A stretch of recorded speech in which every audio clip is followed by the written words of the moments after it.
अंकुर सड़क पर साइकिल चलाते हुए रोड पर निकल गया। अचानक एक कार अंकुर से टकरा गई और अंकुर के माथे पर चोट लग गई। अंकुर जमीन पर लहूलुहान पड़ा था। आसपास लोगों की भीड़ इकट्ठा हो गई और गाड़ी वाला वहां से भाग गया। पता नहीं ये अंकुर भी ना बिल्कुल नहीं सुनता। कितनी बार कहा है सड़क पर साइकिल लेकर मत जाया कर। अरे ये भीड़ कैसी। अंकुर जो कि 6 साल का छोटा बच्चा था, उसकी माँ अनुराधा जब उसे देखती है तो वह घबरा जाती। अंकुर मेरा बच्चा, हे दुर्गा माँ ये क्या हो गया। अंकुर मेरे बेटे आंखें खोल। अनुराधा कुछ लोगों की मदद से अंकुर को पास के हॉस्पिटल ले जाती है।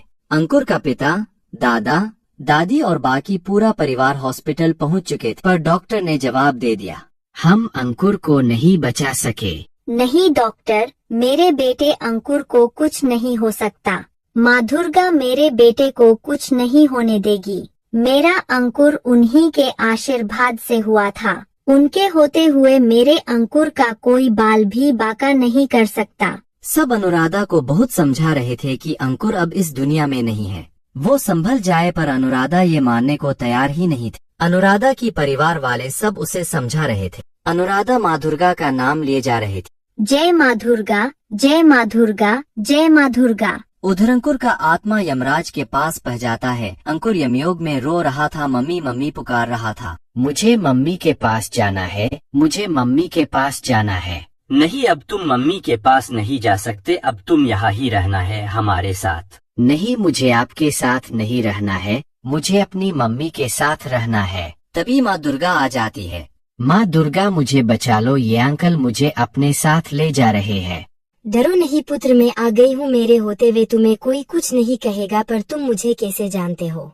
माँ दुर्गा मम्मी अपनी रोज पूजा करती है, मैं भी आपकी पूजा करता हूँ और प्रसाद भी खाता हूँ। दुर्गा माँ मुझे मेरी मम्मी के पास ले चलो, ये अंकल मम्मी के पास नहीं जाने दे रहे हैं। यमराज जी मेरे होते हुए अंकुर को कुछ नहीं कर सकते। अब तो अंकुर मेरे साथ जा रहा है, इसे इसकी मम्मी के पास ले जा रही हूँ। नहीं माता, अब अंकुर धरती पर वापस नहीं जा सकता, इसका धरती पर समय पूरा हो गया है। माँ दुर्गा, अंकल मुझे आपके साथ नहीं जाने देंगे। यमराज जी आप मुझे मना कर रहे हैं, पर मैं तो अंकुर को यहाँ से लेकर ही जाऊंगी। दुर्गा माँ, यमराज जी आपका कहना नहीं मान रहे, मेरे पास एक रास्ता है। जब मैं मम्मी का कहना नहीं मानता हूँ तो मम्मी मेरी पिटाई करती है। आप यमराज जी की पिटाई कर दो, फिर यह मुझे आपके साथ जाने देंगे, यह ठीक रहेगा।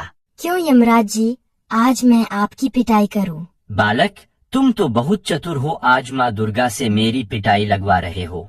अब आप मुझे विवश करेंगे तो आपको मुझसे पिटाई खानी होगी। माता, आप मेरी पिटाई कर सकती हैं, क्योंकि माता की तो पिटाई में भी आशीर्वाद छुपा होता है। हे माता, आप तो जगत जननी हो, आपके समक्ष तो संपूर्ण संसार शीश झुकाता है। आपकी पूजा से तो भाग्य की रेखाएं ही पलट जाती है। माता, आपकी पूजा और भक्ति जीत गई, मैं जानता हूँ। आपका आशीर्वाद अंकुर पर है, इसलिए मैं अंकुर को हाथ भी नहीं लगा सकता। जाओ अंकुर, माँ दुर्गा के साथ जाओ, अब मैं तुम्हें नहीं रोकूंगा।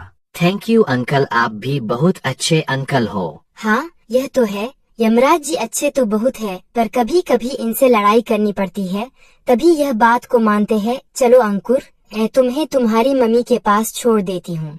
यमराज जी अंकुर को जाते हुए देखते हैं और मुस्कुरा देते हैं। वो जानते थे कि जिन भक्तों के ऊपर माँ दुर्गा का आशीर्वाद होता है, उन भक्तों के सारी संकट टल जाते हैं। माँ दुर्गा अंकुर का हाथ पकड़कर धरती लोक पर ले जाती है। जाओ अंकुर, तुम्हारे मम्मी पापा तुम्हारा इंतजार कर रहे हैं। आप मेरे साथ नहीं चलोगी दुर्गा माँ? मुझे न बहुत जरूरी काम है, मैं फिर कभी आऊंगी। अच्छा अब अपनी आंखें बंद करो। जैसे ही अंकुर अपनी आंखें बंद करता है, उसके शरीर में प्राण वापस आ जाते हैं और अंकुर आंखें खोल देता है। सभी डॉक्टर हैरान थे कि ये कैसा चमत्कार हो गया। सबकी चेहरे पर खुशी की लहर दौड़ गए। मैंने अपनी मेडिकल हिस्ट्री में ऐसा चमत्कार पहली बार होते हुए देखा है। अंकुर बिल्कुल ठीक है। दुर्गा माँ, मैं जानती थी आप मेरे अंकुर को कभी कुछ नहीं होने देंगी। आपकी जय हो माँ, आपकी सदा ही जय हो। तुम्हारी भक्ति जीत गई आराधना, माँ दुर्गा ने हमारे अंकुर को ठीक कर दिया। आराधना अंकुर को गले से लगा लेती है। सबकी आंखों में खुशी के आंसू थे। आज माँ दुर्गा के आशीर्वाद से आराधना के घर का चिराग सही सलामत था। ऐसे ही है माँ दुर्गा की भक्ति का फल। कहते हैं जो भी भक्त सच्चे मन से माँ दुर्गा की पूजा और भक्ति करता है, माँ दुर्गा उन भक्तों के सारे दुख दूर कर देती है और सदैव उनका आशीर्वाद अपने भक्तों पर बना रहता है। गर्मी में जब सूरज की तपिश से शरीर भी जलने लगता है, उस भीषण गर्मी में भी गर्भवती कमला हाथ रिक्शा लेकर सवारियों के इंतजार में खड़ी है। तभी एक बस स्टैंड पर रुकती है, जिससे कई सारे लोग उतरते हैं। उन्हें देखकर कमला की आंखों में चमक आ जाती है। वो सवारियों को आवाज देकर बुलाने लगती है, मायागंज, गोविंदपुर, रामपुर, तिलकपुर। ज्यादातर सवारियां उसके रिक्शे के सामने से निकल जाती। उसके गर्भवती होने के कारण कोई भी उसके रिक्शे पर नहीं बैठना चाहता। फिर भी वो लोगों से अपने रिक्शे में बैठने के लिए प्रार्थना करती। मैंने कहा ना मुझे नहीं जाना तेरे रिक्शे में, क्यों बार बार जिद कर रही है? साहब मैं आपको आराम से आपकी जगह पर छोड़ दूंगी, आप बिल्कुल परेशान ना हो। अरे तुम गर्भवती हो, इस हालत में तुम्हें आराम करना चाहिए, नहीं तो तुम्हारे बच्चे को कुछ भी हो सकता है। ये कहकर वो सवारी आगे निकल गया और मायूस सा चेहरा लेकर कमला दूसरी सवारी को आवाज देने लगी, क्योंकि उसे पता था कि अगर सवारी नहीं मिली तो उसे और उसके पेट में पल रहे बच्चे दोनों को भूखा रहना पड़ेगा। और उसका पति जो अस्पताल में है, उसके इलाज के लिए रुपयों की व्यवस्था कहाँ से होगी। हनुमान जी, ये कैसी परीक्षा है मेरी।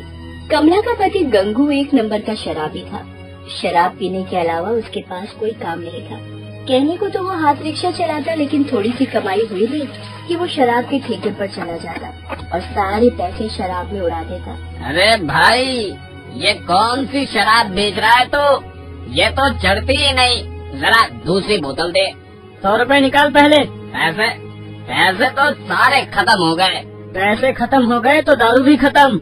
ऐसा मत कर भाई, मैं तो तेरे यहाँ हर दिन आता हूँ, सारे पैसे चुका दूंगा। देख गंगू, मेरे बाप ने दारू के धंधे का एक वसूल बताया था। वसूल? कैसा वसूल? यही कि कभी किसी शराबी को उधार मत देना, इसलिए पतली गली पकड़ और निकल यहाँ से, नहीं तो देख रहा है ना वो भीमा पहलवान को, उसे तुम जैसों के लिए ही रखा है मैंने। भीमा को देखते ही गंगू की सिट्टी पिट्टी गुम हो गई। वो लड़खड़ाते कदमों से वहाँ से निकल गया। नशा शराब में होती तो नाचती बोतल, लोग कहते हैं मैं शराबी हूँ। नशे की हालत में वो अपने घर पहुँचा और घर में घुसते ही गिर पड़ा। कमला उसे संभालने आई। कितनी बार कहा है इतनी शराब मत पिया कीजिए, देख रहे हैं कैसी हालत हो गई है आपकी, खुद से चला नहीं जा रहा है, फिर भी शराब नहीं छूटेगी आपसे। देख, ज्यादा टल मत कर, नहीं तो 1 लात मारूंगा, घर के बाहर जाके मुँह के बल गिरेगी। कितनी बार कहा मेरी महबूबा यानी मेरे शराब के बारे में एक शब्द भी बोला तो जान से मार दूंगा। बोलूंगी 1000 बार बोलूंगी। तू ऐसे नहीं मानेगी, रुक तुझे तेरी भाषा में समझाता हूँ। ये कहकर उसने कमला को जोर का धक्का मारा। वो जमीन पर गिर पड़ी। उसके बाद उसने उसके पेट पर जोर से लात मारी। कमला दर्द से तड़प उठी। ये क्या कर रहे हैं आप? पेट में मार दिया। अरे आपको पता है ना मैं गर्भवती हूँ और मेरी कोख में एक नन्ही सी जान पल रही है। तो ज्यादा बकवास करेगी तो तुझे भी जान से मार दूंगा और उसे भी। ये कहकर उसने एक बार फिर से अपना पैर उसके पेट में मारने के लिए उठाया, लेकिन कमला ने उसका पैर पकड़ लिया और गिड़गिड़ाते हुए बोली, मैं आपको कुछ भी नहीं कहूँगी, कुछ भी नहीं। आपको जो करना है करिए, लेकिन मेरी नन्ही सी जान को छोड़ दीजिए, उसे छोड़ दीजिए। शराबी गंगू ने गर्भवती कमला का जीवन नरक बना दिया था, लेकिन कमला को लगता था कि एक न एक दिन गंगू सुधर जाएगा। इसके लिए वो अपने हनुमान जी से हमेशा प्रार्थना करती। कमला हनुमान जी की अनन्य भक्त थी। वो बिना उनकी पूजा के एक दाना अन्न का ग्रहण नहीं करती थी और हर मंगलवार उपवास करती। हनुमान जी, आप तो असंभव को संभव करने वाले हैं, लेकिन ऐसा क्यों हो रहा है कि पिछले कई सालों से मैं एक ही प्रार्थना कर रही हूँ, लेकिन वो आप पूरी नहीं कर रहे हैं। बजरंगबली, मेरी पूजा में, मेरी भक्ति में कोई कमी रह जाती है क्या? कमला न जाने कितनी बार बजरंगबली से ये प्रश्न पूछ चुकी थी, लेकिन उसे उसका कोई उत्तर नहीं मिला था। एक दिन की बात है, उसका पति गंगू जब नशे की हालत में घर आया तो उसकी तबीयत बहुत खराब थी। उसे लगातार खून की उल्टियाँ हो रही थी। उसकी हालत देखकर कमला काफी परेशान हो गई। हे बजरंगबली, इन्हें तो खून की उल्टियां हो रही हैं, इन्हें तो अस्पताल ले जाना होगा। अपने पड़ोसी की मदद से वो गंगू को अस्पताल ले गई। डॉक्टर ने उसकी जांच पड़ताल के बाद जो कहा उसे सुनकर कमला के पैरों तले की जमीन खिसक गई। देखिए, शराब ने इनके लिवर को बहुत नुकसान पहुंचाया है। हमें इनका ऑपरेशन करना होगा, जिसमें 5 लाख रुपए लगेंगे। जल्द से जल्द इनका ऑपरेशन नहीं हुआ तो कुछ भी हो सकता है। वो कहते हैं ना, इंसान जब तक ठोकर नहीं खाता उसकी आंखें नहीं खुलती हैं। डॉक्टर ने जब गंगू को बताया कि उसका लीवर पूरी तरह खराब हो गया है तो अस्पताल के बिस्तर पर पड़े पड़े उसे अपने सामने मौत नजर आने लगी। उसे अब अपनी गलती का एहसास होने लगा। कमला, मैं मर जाऊंगा क्या अब? अरे, ये कैसी बातें कर रहे हैं आप? मैं आपको कुछ नहीं होने दूंगी। लेकिन इतने सारे पैसे कहाँ से आएंगे? आप चिंता मत करिए, हनुमान जी देंगे। 5 लाख रुपए कोई मामूली रकम तो होती नहीं कि आंख बंद किया और हाजिर हो गए। दूसरा, गंगू के अस्पताल में भर्ती होने से अब घर के खर्चों की जिम्मेदारी भी कमला पर आ गई। उस परिस्थिति में गर्भवती कमला ने हाथ रिक्शा चलाना शुरू कर दिया। वो रेलवे स्टेशन और बस स्टैंड पर अपना हाथ रिक्शा लेकर खड़ी होती और सवारी का इंतजार करती। रामपुर, मायागंज, किशनगंज, तिलकपुर। कभी उसके हाथ रिक्शे पर कोई सवारी बैठती तो उसकी रोटी का जुगाड़ हो जाता, और कभी नहीं बैठती तो उसे भूखा ही रहना पड़ता। गंगू के इलाज के पैसे की बात तो दूर की रही, फिर भी कमला को उम्मीद थी कि हनुमान जी कुछ तो करेंगे ही। पिछले 2 दिनों से कमला की बोहनी तक नहीं हुई थी, क्योंकि उसके गर्भवती होने के कारण कोई उसके रिक्शे में बैठने के लिए तैयार ही नहीं था। 2 दिनों से उसने और उसके पेट में पल रहे मासूम बच्चे ने सिर्फ पानी ही पिया था। रोटी की आस में आज भी वो सड़क किनारे खड़ी लोगों को आवाज लगा रही थी। मायागंज, गोविंदपुर, रामपुर, तिलकपुर। तभी एक मोटा सा सेठ बड़े से बैग लेकर उसके पास आया और बोला, तिलकपुर के लिए कितने पैसे लोगी? साहब, सिर्फ 20 रुपए। वो मोटा आदमी उसके रिक्शे में बैठने ही वाला था कि उसने देखा कि उसके थोड़ी दूर पर एक बूढ़ा आदमी जो फटे चीथड़े कपड़ों में खड़ा था, वो एक जख्मी बंदर को हाथ में लिए लोगों से उसे अस्पताल तक छोड़ने के लिए कह रहा है। लेकिन कोई भी उसकी मदद को तैयार नहीं था, क्योंकि उसके पास पैसे नहीं थे। जख्मी बंदर उस आदमी की गोद में तड़प रहा था। बेटे, मेरे बंदर को अस्पताल छोड़ दीजिए। देखिए ना, किसी गाड़ी वाले ने इसे टक्कर मार दी है। अगर समय पर अस्पताल नहीं पहुंचा तो इसे कुछ भी हो सकता है। देखिए चाचा, हम लोग समाज सेवा के लिए गाड़ी नहीं चलाते। 100 रुपए देंगे तभी मैं आपको और आपके इस बंदर को अस्पताल छोड़ पाऊंगा। वो बेचारा गिड़गिड़ा रहा था और सभी उसकी मदद से इनकार कर रहे थे। लेकिन उस घायल बंदर की स्थिति देखकर कमला को बहुत दया आ गई। उसने उस मोटे आदमी को कहा कि साहब, बुरा मत मानना, आप कोई दूसरा रिक्शा देख लो ना, मुझे उस बंदर को अस्पताल पहुंचाना होगा। कमला उस आदमी के पास पहुंची और उसे रिक्शे में बैठने को कहा। बेटी देख, मेरे पास एक फूटी कौड़ी भी नहीं है। कोई बात नहीं बाबा, आप पैसों की फिक्र मत करिए। इस बेजुबान की जान बच जाए, वो पैसों से कहीं ज्यादा मूल्यवान होगा। कमला उस बूढ़े आदमी को लेकर जानवरों के अस्पताल पहुंची। डॉक्टरों के इलाज से उस बेजुबान की हालत में सुधार होने लगा, और जब तक डॉक्टर ने उसे छुट्टी नहीं दी, कमला अस्पताल के गेट के बाहर बैठी रही। और जब शाम को उस बूढ़े आदमी की गोद में उसने उस बेजुबान को अच्छी हालत में देखा तो उसकी आंखों में आंसू आ गए।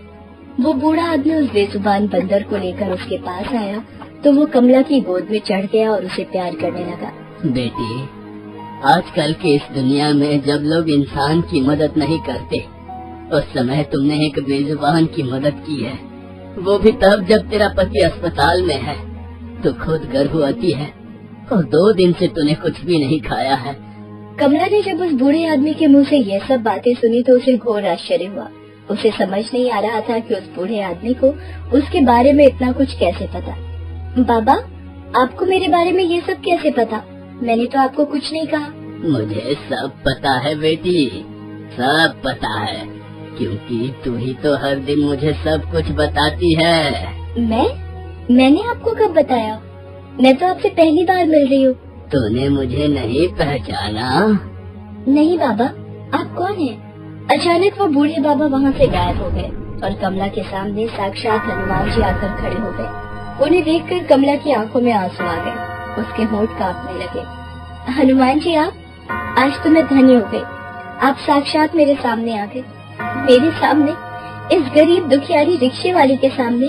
पुत्री, भक्त केवल भक्त होता है, वो ना अमीर होता है और ना गरीब। उसके दिल में तो केवल प्रेम होता है अपने ईश्वर के प्रति, जैसे मेरे हृदय में मेरे राम जी के प्रति प्रेम है। कमला, तूने बहुत कष्ट सहा है, लेकिन अब सब ठीक होगा। उसके बाद बजरंगबली ने स्वयं डॉक्टर के वेश में जाकर गंगू का इलाज किया। गंगू पूरी तरह से ठीक हो गया। बजरंगबली ने अपने आशीर्वाद का हाथ कमला पर भी रखा और कहा कि उसे अब धन धान्य की कभी कमी नहीं होगी। ये कहकर वो अंतर ध्यान हो गए। बजरंगबली के जाने के बाद कमला ने देखा कि उसके रिक्शे पर नोटों से भरा बैग रखा है। कमला और गंगू ने उन पैसों से अपना व्यापार शुरू किया, जो खूब चल निकला। कुछ दिनों बाद कमला ने एक पुत्र को जन्म दिया और उन दोनों ने उसका नाम बजरंगी रखा। बजरंगबली ने कमला के सारे दुख हर लिए थे। दोस्तों, आप हमारे चैनल को जरूर सब्सक्राइब करें